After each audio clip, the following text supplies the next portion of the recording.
بسم اللہ الرحمن الرحیم۔ پرانے وقتوں کی بات ہے کہ ایک بادشاہ بڑے خوشگوار موڈ میں بیٹھا تھا۔ وہ اچانک ایک نوجوان وزیر کی طرف مڑا اور کہنے لگا کہ تمہاری زندگی کی سب سے بڑی خواہش کیا ہے؟ وزیر شرما گیا اور اپنا سر نیچے کی طرف کر دیا۔ بادشاہ نے کہہ لگایا اور کہا کہ شرماؤ مت، تم مجھے اپنی زندگی کی سب سے بڑی خواہش بتاؤ۔ وزیر نے کہا کہ حضور آپ دنیا کی خوبصورت ترین سلطنت کے مالک ہیں۔ میں جب بھی اس سلطنت کو دیکھتا ہوں تو میرے دل میں خواہش پیدا ہوتی ہے کہ اگر اس کا 10واں حصہ میرا ہوتا تو میں دنیا کا خوش قسمت انسان ہوتا۔ یہ کہہ کر وزیر خاموش ہو گیا۔ بادشاہ نے کہہ لگایا اور کہا میں اگر اپنی سلطنت کا آدھا حصہ تمہیں دے دوں تو؟ یہ سن کر وزیر نے گھبرا کر اوپر دیکھا اور عاجزی سے بولا یہ کیسے ممکن ہے؟ میں اتنا خوش قسمت کیسے ہو سکتا ہوں؟ بادشاہ نے فوراً 2 احکامات لکھنے کا حکم دیا۔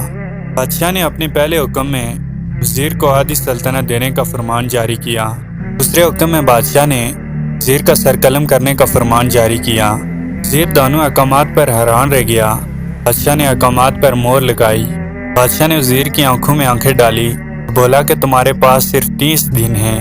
30 دنوں میں تمہیں 3 سوالوں کے جواب تلاش کرنے ہیں۔ اگر تم کامیاب ہوگی تو میرا دوسرا حکم منسوخ ہو جائے گا اور اس طرح تمہیں آدھی سلطنت مل جائے گی، لیکن اگر تم ناکام ہوگی دوسرے حکم کے مطابق تمہارا سر قلم کر دیا جائے گا۔ وزیر کی حیرت پریشانی میں بدل گئی۔ اس کے بعد بادشاہ نے کہا کہ میرے 3 سوال نوٹ کر لو۔ وزیر نے سوال لکھنا شروع کر دیے۔ بادشاہ نے کہا کہ پہلا سوال یہ ہے کہ انسان کی زندگی کی سب سے بڑی سچائی کیا ہے؟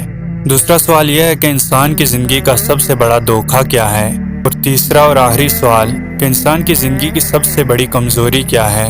اس کے بعد بادشاہ نے کہا کہ تمہارا وقت اب شروع ہوتا ہے۔ وزیر اٹھا اور دربار سے دوڑ لگائی۔ وزیر نے اس شام ملک بھر کے مفکرین اور ذہین لوگ جمع کیے۔ ملک بھر کے تمام تر دانشور لوگ ان سوالوں پر بحث کرتے رہے مگر کوئی جواب نہ مل سکا۔ وہ آنے والے دنوں میں لوگوں کی تعداد بڑھاتا رہا مگر اس سے کوئی جواب نہ مل سکا، یہاں تک کہ وہ مایوس ہو کر دارالحکومت سے چلا گیا۔ وہ یہ 3 سوال لے کر پورے ملک میں گھوما مگر اس سے کوئی تسلی بخش جواب نہ مل سکا۔ وزیر کے جوتے پھٹ گئے اور پاؤں میں چھالے پڑ گئے، یہاں تک کہ شرط کا آخری دن آ گیا۔ کل اس کو دربار میں پیش ہونا تھا۔ وزیر کو یقین ہو گیا کہ یہ اس کی زندگی کا آخری دن ہے، کل اس کی گردن کاٹ دی جائے گی۔ فقیر مایوسی کی حالت میں دارالحکومت کی کچی آبادی میں پہنچ گیا۔ کچی آبادی کے ایک کونے پر ایک فقیر کی جھونپڑی تھی۔ وہ فقیر کی جھونپڑی کے پاس پہنچا۔ فقیر سوکھی روٹی پونی میں بھگو کر کھا رہا تھا، ساتھ ہی دودھ کا پیالہ پڑا تھا۔ دودھ کا پیالہ فقیر کا کتا پی رہا تھا۔ فقیر نے وزیر کی حالت دیکھی۔ فقیر نے کہہ لگایا اور بولا جناب علی آپ صحیح جگہ پر پہنچے ہیں، آپ کے 3 سوالوں کے جواب میرے پاس ہیں۔ وزیر نے حیرت سے فقیر کی طرف دیکھا اور بولا آپ کو کیسے اندازہ ہوا کہ میں کون ہوں اور میرا مسئلہ کیا ہے؟ فقیر نے اپنا بوریا اٹھایا اور بولا یہ دیکھیے آپ کو سمجھ آ جائے گی۔ وزیر نے جھک کر دیکھا، بوریے کے نیچے شاہی حلت بچھی تھی۔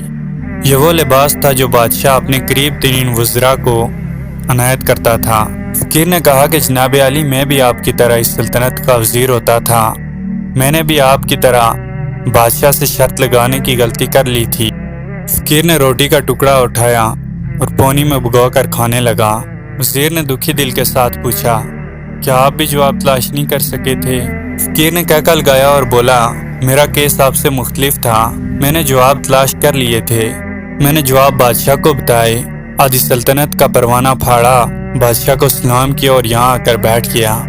یہ سب کچھ سن کر وزیر کی حیرت اور بڑھ گئی، لیکن یہ سابق وزیر کی حماقت کے تجزیے کا وقت نہیں تھا۔ وزیر کو سوالوں کے جواب معلوم کرنے تھے۔ اس طرح وزیر فریادی بن گیا۔ وزیر نے فقیر سے کہا کیا آپ مجھے ان سوالوں کے جواب بتا سکتے ہیں؟ فقیر نے کہا کہ میں پہلے 2 سوالوں کے جواب تمہیں مفت دوں گا، تیسرے جواب کے لیے تمہیں قیمت ادا کرنی ہوگی۔ وزیر نے کہا مجھے شرط منظور ہے۔ فقیر بولا دنیا کی سب سے بڑی سچائی موت ہے، انسان کوئی بھی ہو کیسا بھی ہو اس سے نہیں بچ سکتا۔ انسان کی زندگی کا سب سے بڑا دھوکہ زندگی ہے، ہم لوگ اسے دائمی سمجھ کر اس کے دھوکے میں آ جاتے ہیں۔ وزیر نے فقیر سے تیسرا جواب بتانے کی شرط پوچھی۔